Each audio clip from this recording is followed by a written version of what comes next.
This is our sticky ribs with Pinot Noir.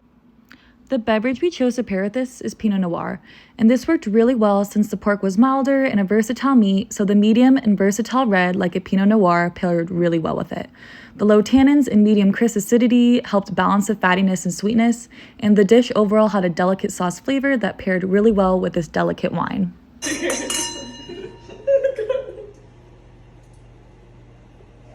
The sweetness of the ribs kind of like tones down the dryness of the tannins of the wine. Sauce was pretty mild, and this is a pretty mild red wine, the Pinot Noir, so I think they're both pretty balanced, so I like it a lot.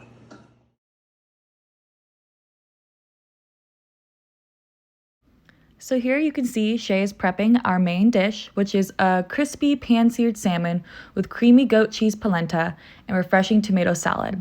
And this worked really well with the combination of ingredients of salmon, polenta, goat cheese, butter, tomato, olive oil, red onions, vinegar, lemon, fennel, and parsley all mixed together really well. And in that reason, we chose the beverage to pair is a Columbia Valley Chardonnay. And this pairing worked really well due to the acidity of the Chardonnay as it cut out a lot of that fattiness from the salmon and the polenta. We enjoyed the butteriness of the Chardonnay that complemented the salmon's fattiness and cut out the fishiness. The light yet complex flavor from the Chardonnay really complemented the light yet complex flavor of the dish. Overall, having a light to medium body wine with the crisp, floral, citrusy taste, the Chardonnay was a great pairing for the salmon and all the other delicate foods involved.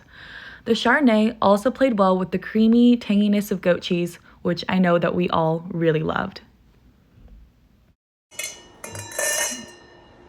So the polenta didn't come out as I expected. However, the Chardonnay goes pretty well with the salmon.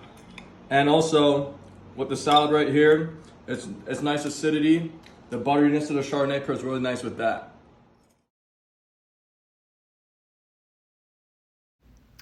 For the dessert, we chose to make a peach cobbler with a German dry Riesling.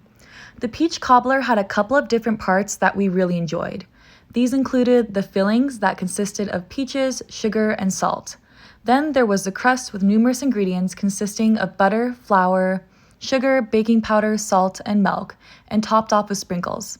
Since it's not summer yet, the peaches are not seasoned, so we use canned peaches instead. But overall, these canned peaches were very juicy and went really, really well with the sweetness of the Riesling. We noticed that the Riesling had a high citrus flavor and notes of green apple. We found that this pairing worked well due to a few pairing rules. The wine was more acidic than the food, and the cobbler paired really well with the very sweet canned peaches. This pairing overall made sense as wine should be sweeter than the dessert when paired. Here you can see that Shay's cat was very drawn to the delicious aromas of the peach cobbler and was intrigued by the sweet smell of the Riesling.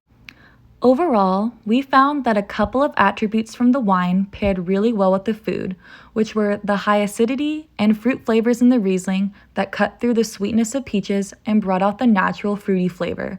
The most surprising thing we noticed while tasting was how the earthy tones in the Riesling also brought out the flakiness of the cobbler's crust and its light sweetness. Aromas. It's a really crisp, kind of like apple and peach aromas. Really pairs well with like the natural fruit flavors of the Riesling and the cobbler as well. It gives a really like satisfying taste, and it really balances out really well. So I really enjoy it. Shout out to Kathleen. Here we have bourbon whiskey to make this a little bit better. I love the hints of vanilla and like that kind of like oaky taste, kind of just complements this really well and just balances it out and gives it a little fun flavoring to it.